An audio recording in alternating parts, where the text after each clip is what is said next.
Back again with Ben 10 Alien Force, this time episode 9 of season 1. Gonna be trying out a little bit of a new thing this weekend. Since I've got, well, it's the weekend now, it's Saturday. A friend recommended to me, why don't you just record the rest of season 1 in one weekend and then you'll be able to edit it out faster. Because usually what I do is, I record on Monday, I edit on Tuesday. So my friend suggested, why don't you just record the rest of season 1, episodes 9 through 13 on the weekend, and then when Monday and Tuesday come around you can edit one each day. So by recording them all now I can get them edited sooner, and I just thought I'd give it a try. So yeah, if you see me in the same t-shirt for the next couple of episodes, or rather the next episode as well, because it's Saturday night now, I'm going to record episode 9 and 10 tonight, and then 11 through 13 tomorrow. So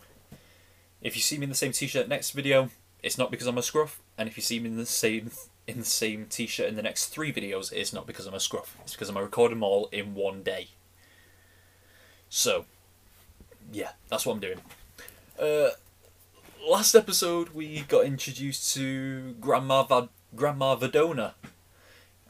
Turns out she's an alien. That's where Gwen gets her powers from. It's not magic anymore. Although I don't know. Okay, I've got to clear up some little continuity discrepancies since the first series, since the original show. Obviously, all of Gwen's powers now, it's like a purple force, a purple force field, purple whatever. It wasn't that way in the original series.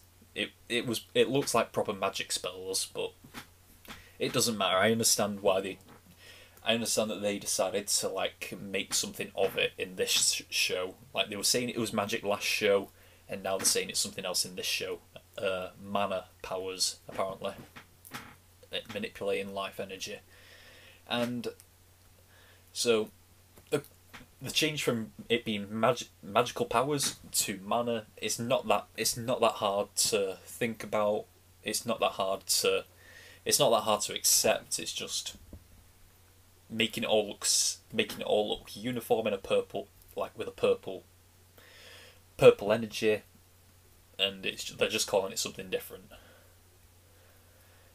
The other one. Since when does the Omnitrix act as a plumber badge or something? Because the Omnitrix was created by Azimuth, and I don't believe Azimuth was a plumber. And plus, the plumbers didn't have like. That's not the logo of the plumbers. At least it wasn't in the original show. So, I don't know. It's just weird that they're. I mean, I don't mind it, but they didn't treat it as plumber technology in the original show, so it's weird that it acts as that now.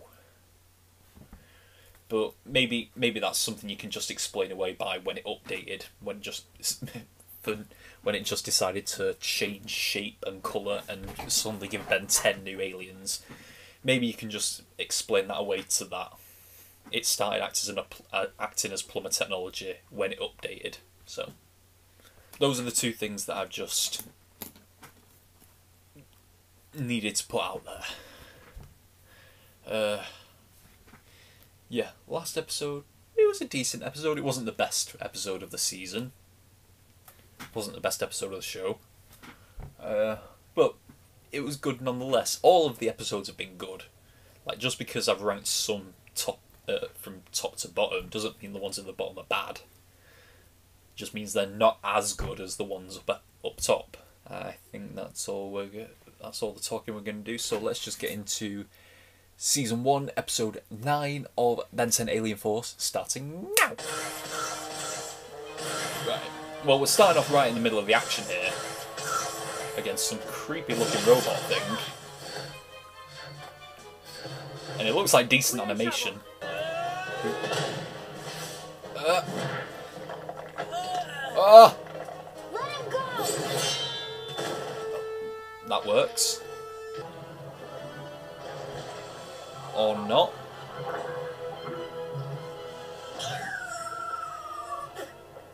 Ew. You know this is Okay, new alien. I don't know what the name is. I'm just going to call it Goop right now. It's like Upgrade, sort of.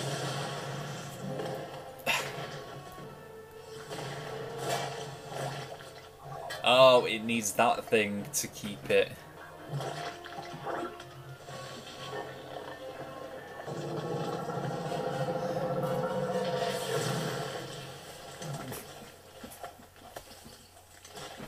Oh. Probably not. Yeah, not. These two. Whoops. Hey, JT.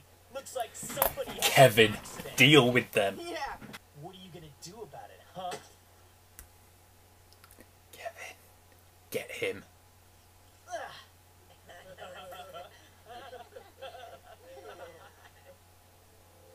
Uh-oh. Uh-oh. Uh-oh. You know what? You two aren't even worth it. Could you at least try being original for a change? You've been doing the same old bully routine since the 2nd grade, Cash. It's tired. Spilling my drink? Seriously? But you're still the same pathetic loser who has to torment others just to feel good about himself. You're just sad. Wow. Go on. He got you good, Cash. You should have seen your face when he said, Nobody does that to me, JT. Ever. Tennyson is gonna pay. "It's Kevin's car." Yeah? So? So, if it was me, I'd go trash it. Leave Ben for later. You mess up Kevin's car, and everybody will know you're bad. The baddest in town. Yeah, then you'll get arrested. For years. Christ's sake. Just this random cliff.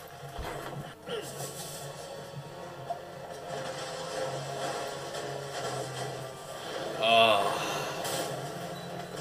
think it's pretty cool. Kind of like a glove. Look. Behold the awesomeness. And then they're gonna get in trouble and now we're gonna have to save them.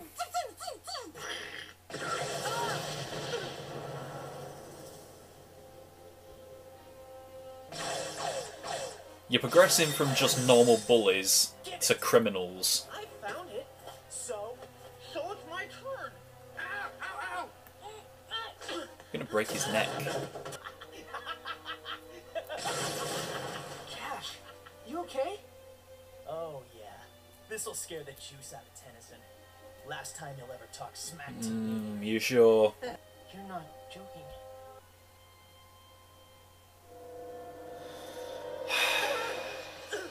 I said it's mine. Want some help? You wanna help me? Go away.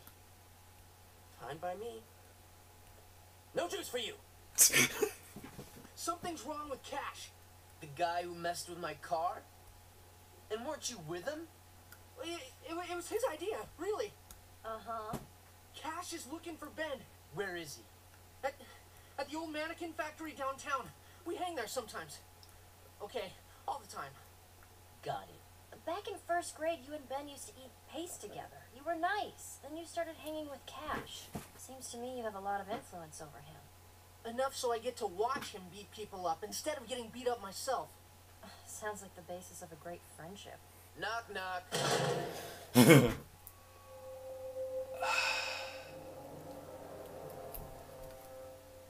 Okay, that's a surprise. Yeah. Pretty cool, huh? I can also do this.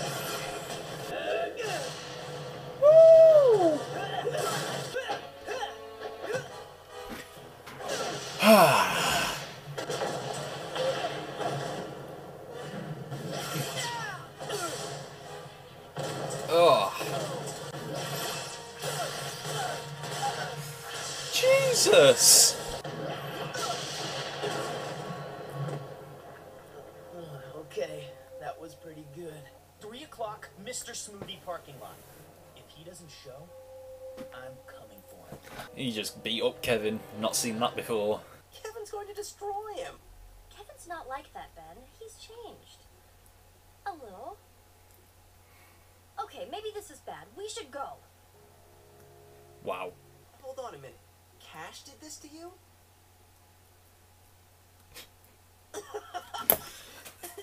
Right, stopping now. He must have got a hold of some alien tech.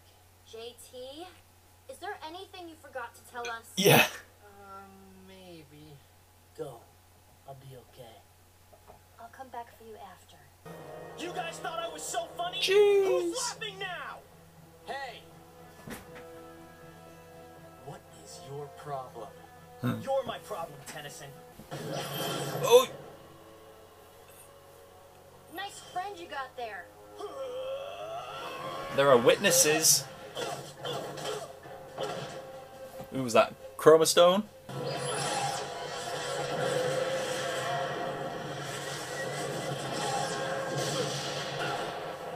Ah.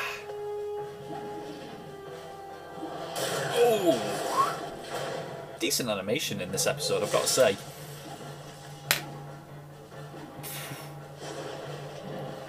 God damn! Wow.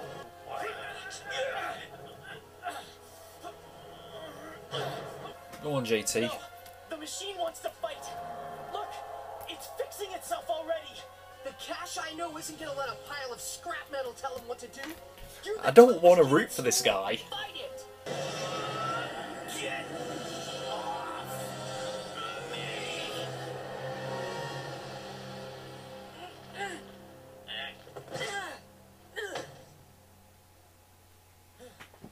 Sweet. Thanks. You too. We should get together sometime and eat pizza. I don't want them to be friends. Come on, Cash. Let's go. I feel like I'm forgetting something. Kevin. Did. Yeah. Hello? Anybody? Hello?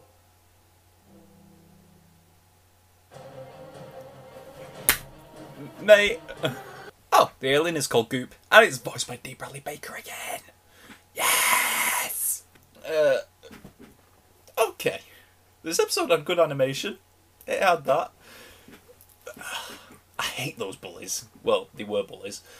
I don't want them to be friends. I don't want them to be friends. I want them to keep... I want Ben to kick their ass. Okay. But, yeah. Episode started off with a lot of buffering on my part. I don't know why the episode was buffering, but it did. But then it was decent. Like I said, decent animation. So maybe that's why. But yeah, started off right in the middle of a fight between Ben, Gwen, Kevin, and that robot, whatever that robot is. No explanation on that. Doesn't matter. We don't need it to. And yeah, basically, Gwen cuts its hand off, and they just chuck it in the boot of the car. Fair enough. That Goop alien, that's a decent looking alien. Very, very unique design. I suppose that's sort of, it's like Upgrade because it can liquefy itself, but it's a decent little twist with that thing that hovers around on top of it that keeps it in place, that decides its form. That's a nice little thing. Nice little detail. A lot about JT and Cash just being the same usual bullies. I was kind of proud for Ben when he stuck up for himself against them, although I did want Kevin to knock their jaws out. When it showed them walking down the street at night time, I knew this episode was going to be about them. I could easily tell the story of the episode, especially when they pointed out Kevin's car as well. I thought, oh great, they're going to find that glove, because there's a reason they showed that glove in the boot of the car moving a bit, and then I knew that they're going to get a hold of that glove, it's going to take over one of them, and then Ben's going to have to save them. It's an easy formula. It's a formula that works. It works for 20 minutes of cartoon. Crashing Kevin's car. I said it in the episode, like, it may show everyone that you're the baddest in town. Well, probably not, but it'll show you one of the baddest in town. It'll also get you arrested because it's damage of someone else's property. But why am I assuming that this show is going to go down the route of him getting arrested? I don't I don't think that's going to work. But yeah, then they just decide to push Kevin's car to this random cliff that's at the end of the road, and then chuck it off. Where they came with, they found the glove when everything fell out of the boot, out of the trunk, as Americans would say, of the car. It was a quick transformation as well, when they found that glove and then they discovered that they could shoot lasers out of it. Teenagers would try experimenting with something like that, I suppose. Like, I'm sure there's like teenagers these days who find guns everywhere and then they just start shooting things just to see how good they are and stuff like that. It's normal, sadly. Yeah, the second Cash got hold of it, it started to change him. Yeah, eventually he just got to the point where he scared his own friend off, and then JT went running to Gwen and Kevin, and then that led to Kevin going to face off against Cash, and then it turned into a proper slugfest, a decent fight, which Kevin was destroyed in. Apparently left so bad that he couldn't even walk. And then I guess Cash just decides to call Ben out in the exact same place that he was humiliated at the beginning of the episode by Ben. Gwen and Ben didn't even take Kevin with them. Oh well. Can we consider Ben, Gwen and Kevin secrets out now? Can we confirm that? Because JT and Cash know about all three of them. So does all those people who were at the car park at the Smoothies place watching them. They know about it as well. Like, you really think for a second they weren't watching that fight of Gwen using magic, well, mana, and Ben transforming into an alien? You really think no one saw that? The phones will be out recording in the millions. Become a viral sensation in 2 hours. But yeah, guess not. Then once again, decent animation with the fight, and then it just eventually turned into JT trying to get his friend. Well, yeah, just seeing his friend, fight it. It's a robot. You are you. You control it, and stuff like that. Real cheesy, corny stuff. But what am I to expect from a cartoon show that was on Cartoon Network in the early 2000s or late 2000s, whichever one this show came in. I think it was late 2000s, because the original show was like 2003 to 2005, I believe. So yeah, this would be the late 2000s when this show came out. I did like the stuff with JT though. I kind of liked that because I've always felt like they look a bit of an odd couple, don't they, JT and Cash? Because JT looks like he's also could be a nerd. Like, usually you'd look at them and you'd assume that Cash was a bully, that he looks that way, and then JT was the one getting bullied. And they went into that here when he said that he became friends with Cash because he didn't want to get a beating like Ben usually does off him. Well, used to off him. So I sort of liked that he used to be friends with Ben, and then he started hanging out with Cash. So I liked that because he didn't want to get a beating. So that was good. That was good to know. And then after it was all said and done and the glove was off, not a word of apology from Cash at all. Not a word in general out of him. But then it was just JT speaking for him, saying like, we should all hang out sometime. I suppose the benefit is that we don't have to deal with JT and Cash anymore. They're not really his bullies anymore. In fact, it looks like they may become friends, even though I don't want that. But yeah, I suppose that's what it looks like. And then Gwen and Ben just forgot about Kevin, just left him there in that factory. Fucking Gwen saying that, I think we forgot something. I can't remember what it is though. And then you forgot about the guy who you obviously are thirsty for your boyfriend to be your boyfriend. Because she is thirsting over Kevin. Let's not beat around the bush. she's thirsty for Kevin, and then she just forgot about him lying, beaten up in an abandoned building. She forgot about that, did she? Fair enough. Well, let's get on to the ranking of this episode, and unfortunately, not a bad episode, not at all, but when I look at the bottom episode, the one with Mike Morningstar, it wasn't better than that. So, still a good episode, but this one goes right at the bottom of the list. So episode 9 is at the bottom of the list. The list now goes 6, 4, 7, 3, 1, 2, 8, 5, 9. You can see it on the screen. But yeah, episode 9 goes at the bottom. That's where it stays. Because whilst it was a decent episode and I'd spend 20 minutes watching it, I'd rather spend 20 minutes watching any of the other episodes, because I think they were better. Even though this was okay, it was good. But if someone said, out of the first 9 episodes of Ben 10 Alien Force, which one would you watch? This one's not it. So, yeah, that's what we have. So, yeah, that's all we've got for this week of Ben 10 Alien Force. Until next time, we are over and out. Bye!